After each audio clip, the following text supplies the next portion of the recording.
Hello friends, कैसे हैं आप लोग। I hope you all are doing great. अगर आप लोग बिजनेस स्टडीज क्लास 11th में अच्छा स्कोर करना चाहते हो ना, तो आप लोगों के पास कुछ इंपॉर्टेंट क्वेश्चंस का होना बहुत ही ज़्यादा जरूरी है। तो आज मैं आपको बताऊंगा 13 ऐसे क्वेश्चंस जो कि आपके बिजनेस स्टडीज क्लास 11th के टर्म 1 के लिए मोस्ट इंपॉर्टेंट रहने वाले हैं। So my name is surge Thapar, I am a post graduated teacher and let's start.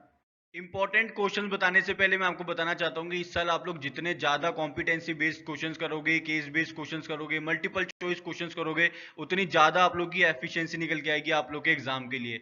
काफी सारे स्टूडेंट्स मेरे से पूछ रहे थे सर मैं बता दो कि हम लोग कौन सी बुक फॉलो करें जिससे हमें सारे टाइप के क्वेश्चन मिल जाए। तो भाई मैं आप लोग लेके आऊँ ये ऑसवाल्ड गुरुकुल की बुक। इसके अंदर सारी चीजें कवर्ड है। इसमें आपके कॉम्पिटेंसी बेस्ड क्वेश्चन हैं, आपके सारे एमसीक्यूज होते हैं, केस बेस्ड क्वेश्चन है, असर्शन रीजन क्वेश्चन है, एनसीईआरटी क्वेश्चंस भी इसके अंदर आप लोगों के लिए इंक्लूडेड है, जो कि आपके 2024 एग्जामिनेशन के लिए मोस्ट इंपॉर्टेंट रहने वाले हैं। इसका लिंक मैं आपको नीचे डिस्क्रिप्शन में दूंगा, आप लोग जाके इसको बाय कर सकते हो। साथ में आपको दिखाता हूं कि किस टाइप से क्वेश्चंस इसके अंदर इंक्लूड करे गए हैं।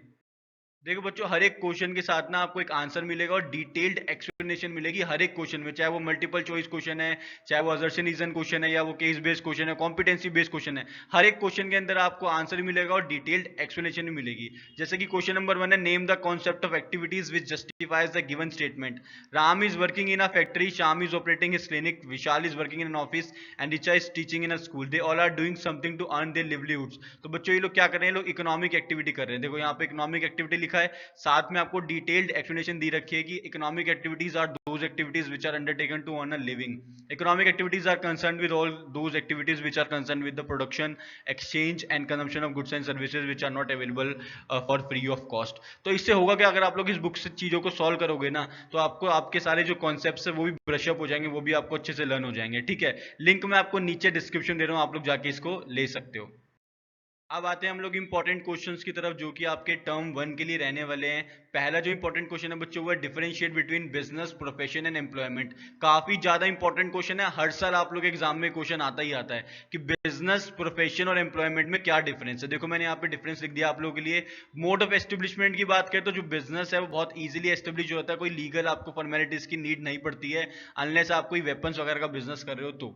प्रोफेशन की बात करो तो प्रोफेशन के लिए आपको मेंबरशिप लेनी पड़ती है, एक सर्टिफिकेट लेना पड़ता है अपनी बॉडी से। एम्प्लॉयमेंट बहुत इजी है, अपॉइंटमेंट लेटर होता है, सर्विस एग्रीमेंट होता है, तो आपको ये आप एम्प्लॉयमेंट कर सकते हो, आप जॉब कर सकते हो। नेचर ऑफ वर्क की बात करें तो इसके अंदर बेसिकली प्रोडक्शन होता है गुड्स और सर्विसेज का, इसके अंदर आप रेंडर करते हो सर्विसेज को, प्रोफेशनल सर्विसेज को। एम्प्लॉयमेंट के अंदर आप लोग कॉन्ट्रैक्ट के अकॉर्डिंग परफॉर्म करते हो। क्वालिफिकेशन की बात करें तो बिजनेस में कोई क्वालिफिकेशन नहीं चाहिए, प्रोफेशन में बहुत ज्यादा क्वालिफिकेशन चाहिए, एक्सपर्टीज चाहिए आपकी, और एम्प्लॉयमेंट में उतनी क्वालिफिकेशन चाहिए जितना कि आपका एक एम्प्लॉयर मांग रहा है। रिटर्न और रिवॉर्ड की बात करें तो बिजनेस में आपको प्रॉफिट मिलता है, प्रोफेशन में आपको प्रोफेशनल फीस मिलती है, एम्प्लॉयमेंट में आपको सैलरी या वेजेस मिलते हैं। कैपिटल इन्वेस्टमेंट की बात करें तो बिजनेस में कैपिटल इन्वेस्टमेंट होता है, प्रोफेशन में कम होता है, और एम्प्लॉयमेंट में कैपिटल इन्वेस्टमेंट की रिक्वायर्ड नहीं है। ठीक है, कैपिटल इन्वेस्ट नहीं करना है, पैसे आपको नहीं लगाने हैं। रिस्क की बात करें तो बिजनेस में सबसे ज्यादा रिस्क होता है, प्रोफेशन में इतना रिस्क नहीं होता है, एम्प्लॉयमेंट में बिल्कुल भी रिस्क नहीं होता है।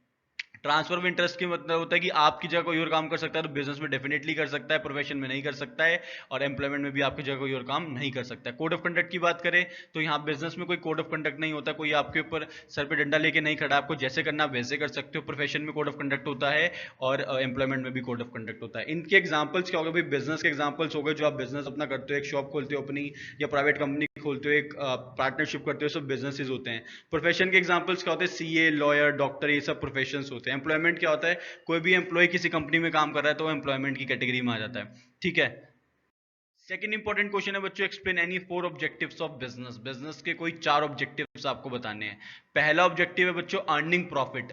बिजनेस का मेन ऑब्जेक्टिव यही होता है कि वो प्रॉफिट कमाए। दूसरा होता है मार्केट के अंदर स्टैंडिंग। मार्केट स्टैंडिंग बहुत इंपॉर्टेंट है, ऐसा नहीं है कि 1-2 साल तक बिजनेस चलाया उसके बाद पोजीशन नहीं है मार्केट के अंदर। थर्ड होता है बिजनेस में इनोवेशन की बहुत ज्यादा नीड है। ऐसा नहीं है कि आप लोग ट्रेडिशनल तरीके से बिजनेस करते रहोगे तो आपका बिजनेस की ग्रोथ बढ़ती रहेगी, आपको इनोवेशन लेके आना पड़ेगा। साथ में आपकी प्रोडक्टिविटी बहुत ज्यादा इंपॉर्टेंट है, आप लोग जितनी ज्यादा प्रोडक्टिविटी दिखाओगे उतने ज्यादा आपके गुड्स प्रोड्यूस होंगे, सर्विसेज आपकी अच्छी होंगी, और आपका जो बिजनेस है वो आगे तक चलेगा। तो ये 4 ऑब्जेक्टिव्स होते हैं बच्चों बिजनेस के। थर्ड इंपॉर्टेंट इंपॉर्टेंट क्वेश्चन है, explain the nature of business risk. जो बिजनेस में रिस्क होते हैं ना, उसका नेचर कैसा है मैं आपको बताता हूँ।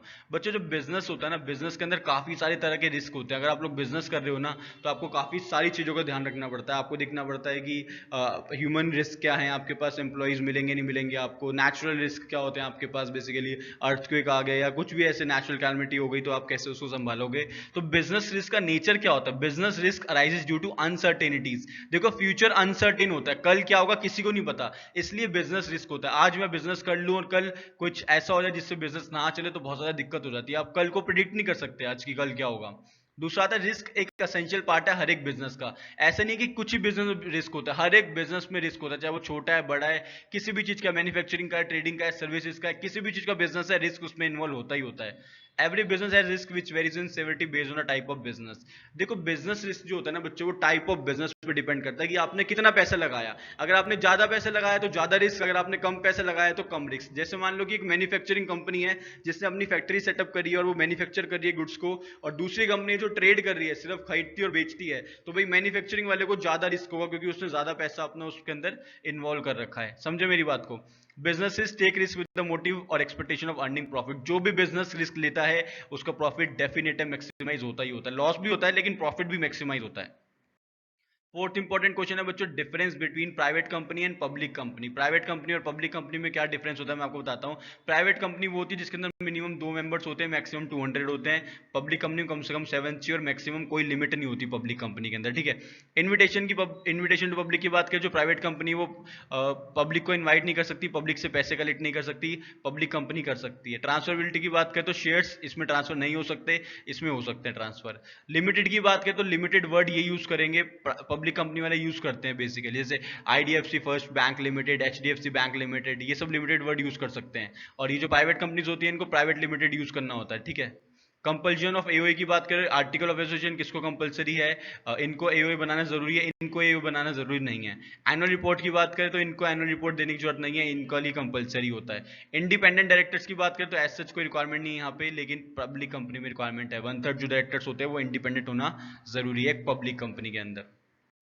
फिफ्थ इंपॉर्टेंट क्वेश्चन है बच्चों, what are the merits and demerits of sole proprietorship. जो सोल प्रोप्राइटरशिप होती है ना, जिसके अंदर सिंगल ओनर होता है, उसके मेरिट्स और डीमेरिट्स क्या होते हैं मैं आपको दिखाता हूँ। देखो, एडवांटेजेस ये है, जो सोल प्रोप्राइटरशिप होता है वो अपने डिसीजंस को शिफ्ट कर सकता है, जब चाहे चेंज कर सकता है।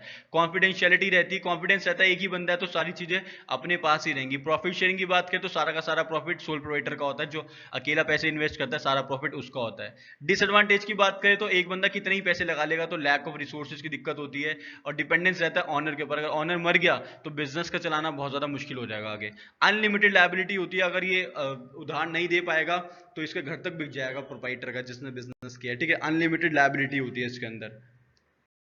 सिक्स इंपॉर्टेंट क्वेश्चन है बच्चों, difference between departmental undertaking, statutory corporations and government company. इन तीनों में क्या डिफरेंस होता है मैं आपको बताता हूँ। देखो, जो डिपार्टमेंटल अंडरटेकिंग्स होते हैं ना, ये मिनिस्ट्री के द्वारा फॉर्म होते हैं, और जो स्टेट्यूटरी कॉर्पोरेशंस होते हैं ये एक्ट ऑफ पार्लियामेंट से फॉर्म होते हैं, और जो गवर्नमेंट कंपनीज है वो कंपनीज एक्ट 2013 के अकॉर्डिंगली फॉर्म होती है, ठीक है। ये 1956 पुराना वाला लिख दिया था गलती से, 2013 के अकॉर्डिंगली फॉर्म होती है। ऑनरशिप की बात करें तो डिपार्टमेंटल अंडरटेकिंग जो होती है डिपार्टमेंट्स ओन करते हैं गवर्नमेंट के, और जो स्टेट्यूटरी कॉर्पोरेशन होती है स्टेट ओन करते हैं, और जो गवर्नमेंट कंपनी होती है अगर 51% शेयर्स गवर्नमेंट के हैं यूजुअली तो ही वो गवर्नमेंट कंपनी कहलाती है। मान लो एक कंपनी में 100 रुपये लगा रखे हैं तो कम से कम 51 रुपीज गवर्नमेंट के होने चाहिए, तब जाके वो गवर्नमेंट कंपनी कहलाती है। कैपिटल फाइनेंसिंग की बात करें तो ये बजटरी एलोकेटेड होता है, ये अपने आप से कुछ भी कहीं से पैसा बोरो नहीं कर सकते, ये बोरो कर सकते हैं अगर इनको रिक्वायरमेंट है, ये भी बोरो कर सकते हैं अगर इनको रिक्वायरमेंट है। पब्लिक अकाउंटेबिलिटी की बात करें तो ये लोग बिल्कुल अकाउंटेबल है, जवाबदेह हैं ये। अगर ये गलत काम करेंगे तो पब्लिक को जवाब देना पड़ेगा, इनको इनको भी जवाब देना पड़ेगा और इनको भी जवाब देना पड़ेगा, तीनों को जवाब देना पड़ेगा। लीगल स्टेटस की बात करें, कोई लीगल एंटिटी नहीं मान जाती, सेपरेट एंटिटी, ये भी सेपरेट एंटिटी है। सुटेबिलिटी की बात करें तो पब्लिक यूटिलिटी डिफेंस वगैरह में डिपार्टमेंटल अंडरटेकिंग्स होती है, जैसे मिनिस्ट्री ऑफ डिफेंस हो गया और ऐसे मिनिस्ट्री ऑफ रेलवे हो गया, सब डिपार्टमेंटल अंडरटेकिंग्स होते हैं। स्टेचुटरी कॉर्पोरेशंस की बात करें तो ये कमर्शियल इंडस्ट्रियल अंडरटेकिंग्स में आते हैं, जैसे रिजर्व बैंक ऑफ इंडिया हो गया, ये सब स्टेचुटरी कॉर्पोरेशंस होते हैं।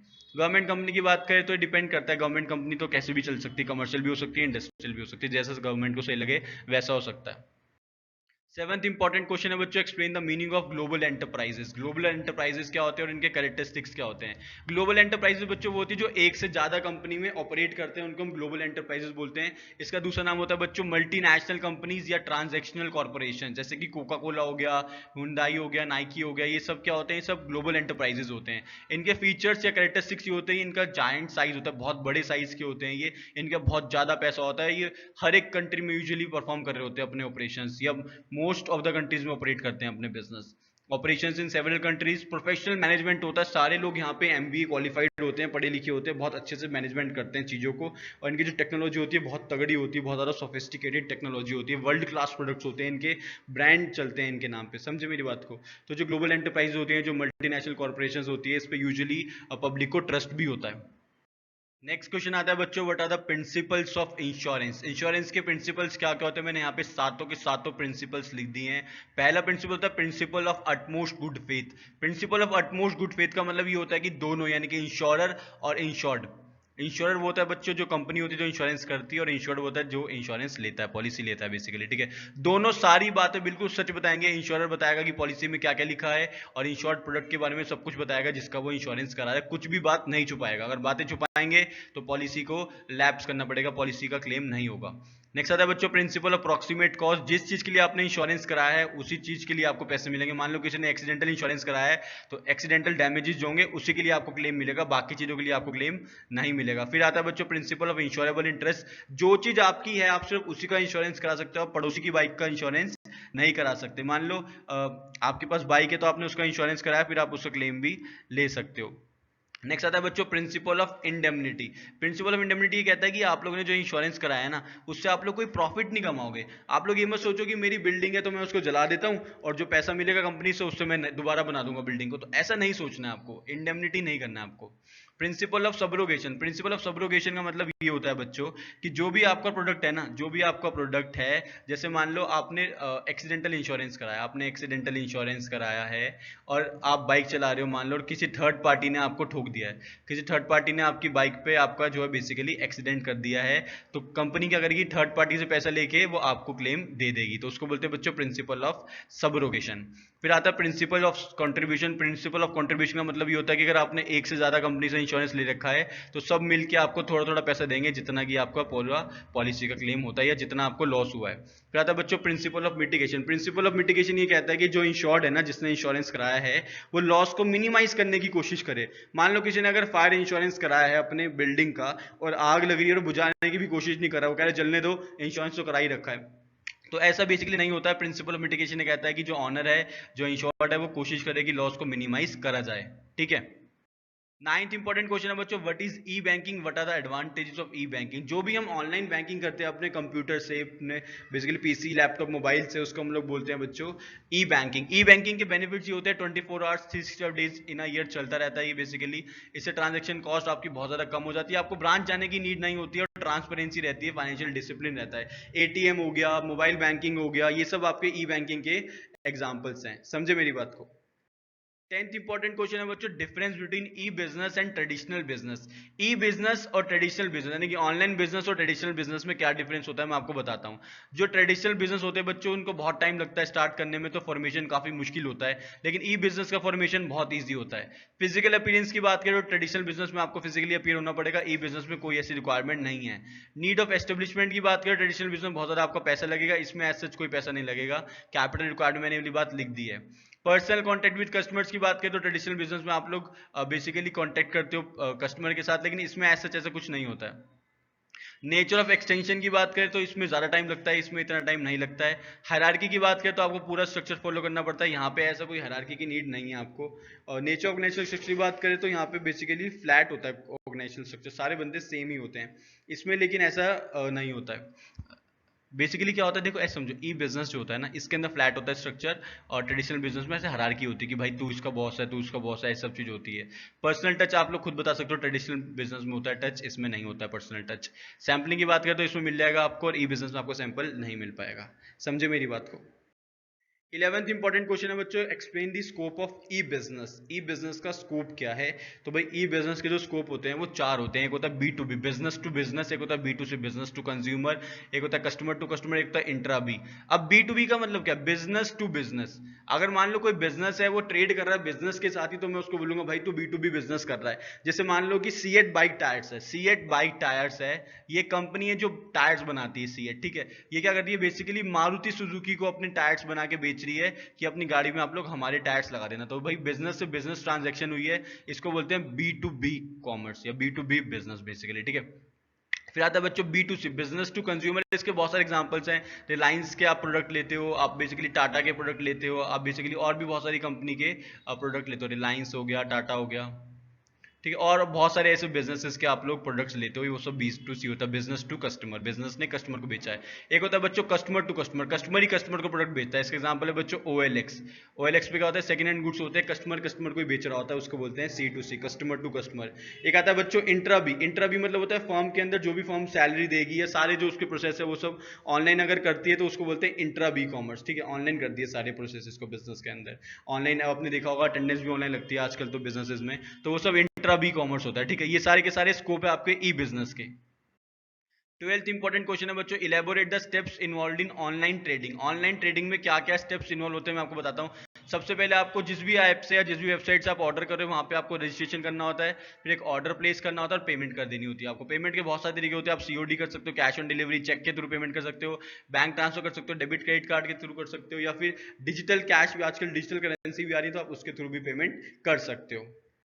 13th इंपॉर्टेंट क्वेश्चन है बच्चों, explain the merits of social responsibility. Social responsibility हम लोग क्यों करते हैं, इसके मेरिट्स क्या होते हैं मैं आपको समझाता हूँ। देखो अगर आपको बिजनेस को लंबे टाइम तक चलाना है ना, तो बहुत इंपॉर्टेंट है कि आप सोशल रिस्पॉन्सिबिलिटी फॉलो करो। आप लोग सोसाइटी का सोच के चलो, क्योंकि हम लोग बेसिकली सोसाइटी के रिसोर्सेज ही यूज करते हैं बिजनेस चलाने के लिए। अगर हम लोग सोसाइटी का ध्यान नहीं रखेंगे तो काफी ज्यादा दिक्कत हो जाएगी। तो लॉन्ग टर्म इंटरेस्ट के लिए हमें सब करना पड़ता है। और काफी सारी चीजों में गवर्नमेंट रेगुलेशन भी होते हैं, जैसे पॉल्यूशन कंट्रोल करना पड़ेगा, हम लोग ज़्यादा धुआं नहीं कर सकते अपनी फैक्ट्री से बाहर दिल्ली के अंदर, जैसे ये सब चीज़ें क्या होती हैं, ये सब सोशल रिस्पॉन्सिबिलिटी के एडवांटेजेस होते हैं। अगर हम नहीं करेंगे तो गवर्नमेंट हमारी कंपनी बंद कर सकती है।